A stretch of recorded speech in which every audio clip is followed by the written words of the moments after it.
Damian Lee hitting the buzzer beater. Nice way to end it. Nice way to get first win of the season. Great way to start. Hopefully we can start capitalizing on some of that momentum coming into the next week. We've got the Pistons on Tuesday, and then we have the Blazers on a back-to-back Friday and Sunday nights. So this win, getting our first win now, that's big. Just a few opening thoughts on what we could have done better, what we did well.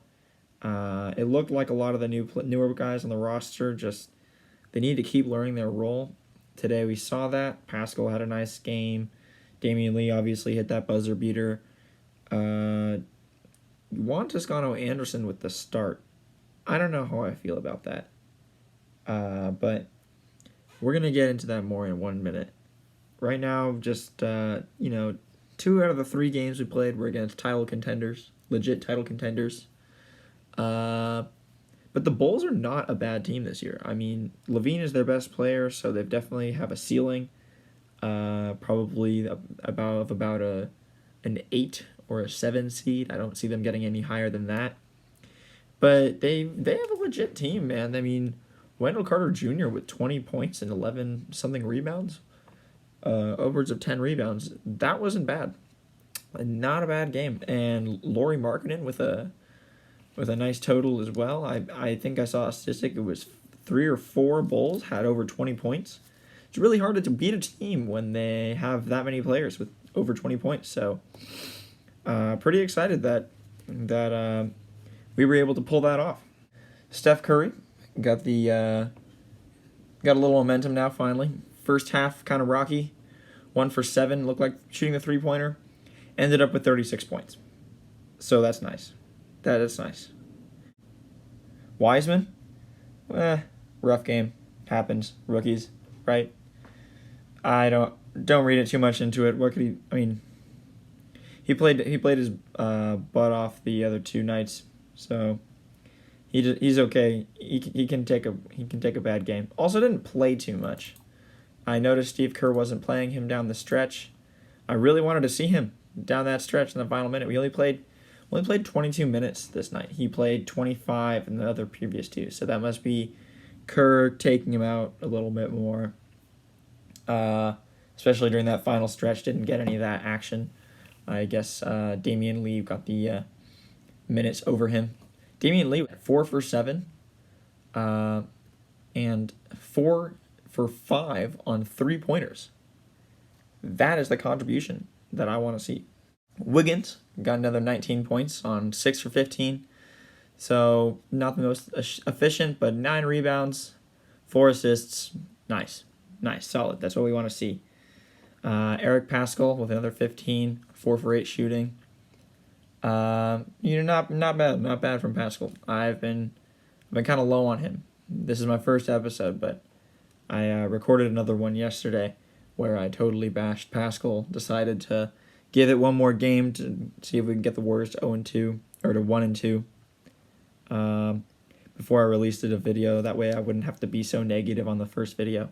So the fact that we got our first win and the fact that Pascal had a good game, I'm okay with that. I'll take that.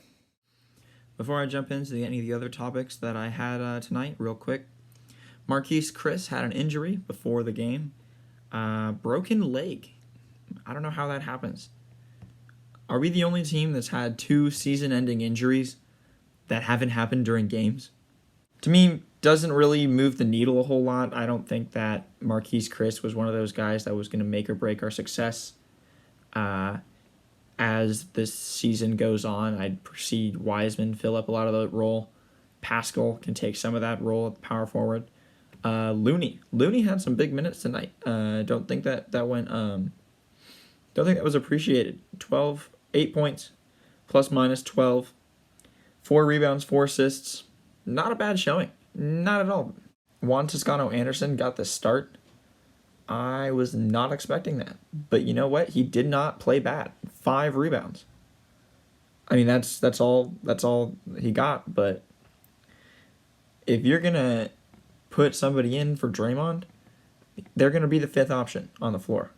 Wiseman, Oubre, Wiggins, and Curry are all going to be prioritized over anyone who gets that last starting spot. So, you know what? If Juan Toscano Anderson can just look decent on defense and not give up too many points and get some rebounds, and that's all he can do, I'll take it. I'll take it, man.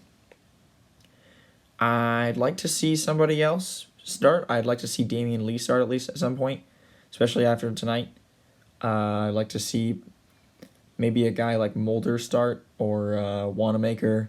Bazemore didn't play tonight. Not sure why, but I think we can do something better than Toscano Anderson.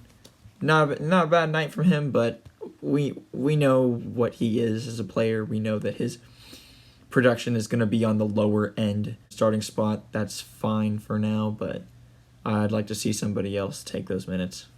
I'd like to see somebody else start. I'd like to see Damion Lee start at least at some point, especially after tonight. I'd like to see maybe a guy like Mulder start or Wanamaker. Bazemore didn't play tonight. Not sure why, but I think we can do something better than Toscano Anderson. Not a bad night from him, but we know what he is as a player. So if we're going to be putting him in a starting spot, that's fine for now, but I'd like to see somebody else take those minutes. Speaking of minutes, I just want to talk a little bit about the player roles, about who we're going to be starting, because it seems kind of irrelevant right now who's starting instead of Draymond Green. Player roles this year is going to be more important than ever. And Steve Kerr needs to understand that learning the ins and outs of all of our personnel is going to be way more important this year. We already have Draymond Green out because of COVID. We had Wiseman miss games in the preseason because of COVID. We don't know who else is going to get hit with it. And if we want to keep have a successful season, have a shot at making the playoffs this year, we're going to need to be able to produce even when our best players are out. And that starts with who starts over who. And I don't know. We started Pascal the last 2 games. Didn't like him starting. Toscano Anderson got some extended minutes, 20 minutes. You know, didn't do a lot of bad. Didn't do a lot of good. I don't know. Didn't see a lot. I think that we could see some better production out of someone else. I'd like to see Wanamaker start. Wanamaker tonight against the Bulls. 4 steals and 5 assists. I mean, that is not a stat line to look away from. If that's what you're going to get out of your backup point guard, that is a nice night. What do you play? All of 14 minutes. 1 for 4 on shooting. That's fine. If you're going to get 4 steals, 5 assists, you can go 1 for 4 on shooting. Kelly Oubre. Man, I don't know what to make of him, I have to say. He went 3 for 16 tonight. 3 for 16? 0 for 6 on 3-pointers? This guy's supposed to be an outside threat. He was supposed to be the 3rd or 4th best shooter on our team. And he's going to go 3 for 16? He got 11 rebounds and 4 steals, so that makes up for it. But 3 turnovers. We're going to have to rethink that role on offense, okay? And that's where it comes in. Steve Kerr's going to need to understand his personnel a lot better because clearly Oubre is not being used right. He looked scary on defense. And to think that he had a bad game tonight on offense, I just think that puts a lot of things in perspective. On defense, we need him on the floor because our defense, besides him, without Draymond, it looks a little loose. I know Wiseman didn't have a great game tonight. That's fine. Look at the Bulls roster, okay? They've got Markkanen, Wendell Carter. They've got some dudes in the low post to bother him. And honestly, 3 for 8 is not that bad. I still think he could win Rookie of the Year. Gonna say it right now. In my eyes, that outside shot looks much better than I was originally expecting. I think much better than anyone ever was expecting. And the rest of his game looks NBA ready right now.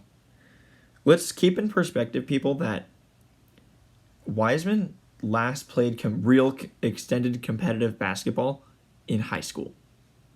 He played 3 games in college. 3 games. That is not enough time to adjust to the college level. And the fact that he just went from basically high school to the NBA, that speaks a lot about a player.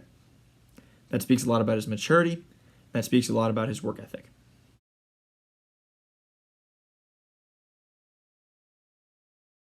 I saw this clip of Wiseman playing in high school, and I don't know if he was 7 feet tall yet, or maybe he was 6'10", but he took the ball down the floor, crossed up his defender, and took it in for the score. As a center, what center do we know that can do that? I guess Kevin Durant is the only other 7-footer that can do that. And look, I know that particular part will not be translating to the NBA, but the fact that that is like the ceiling, very exciting. Very exciting. Right now, if I had to give him a comparison, I'd say he looks like a Davis or a Bosch. Seriously. The dude can ball. And that outside shot is necessary if we're going to be competing, because we need to keep that spacing. We need to be able to give lanes for guys like Wiggins and Oubre and guys who can slash. Pascal, looking at you. All right, other than that, right now the Warriors 1-2, looking ahead at the schedule. We've got Detroit. That should be a win. If we lose against Detroit, then tonight's win meant nothing, and that's really unfortunate. So I think that should be a win. I don't see who does Detroit have that could put up any fight. Well, I guess Blake Griffin. He made a few 3-pointers tonight. That looks pretty good, but no, I don't see it. If we can be 2-2, by the time the back-to-back Trailblazers, that'd be pretty nice. I don't know if we're gonna be able to beat the Blazers twice on a back-to-back, but if we are 3-3 by next week, this time next week, 3-3, I'd love it. So that's the hope. 3-3 next Sunday, next episode. We'll see. TC Talks Warriors. I'm Thomas Christian, signing off until next week. Please like, comment, and subscribe, and I hope you have a great rest of your night. Go Warriors.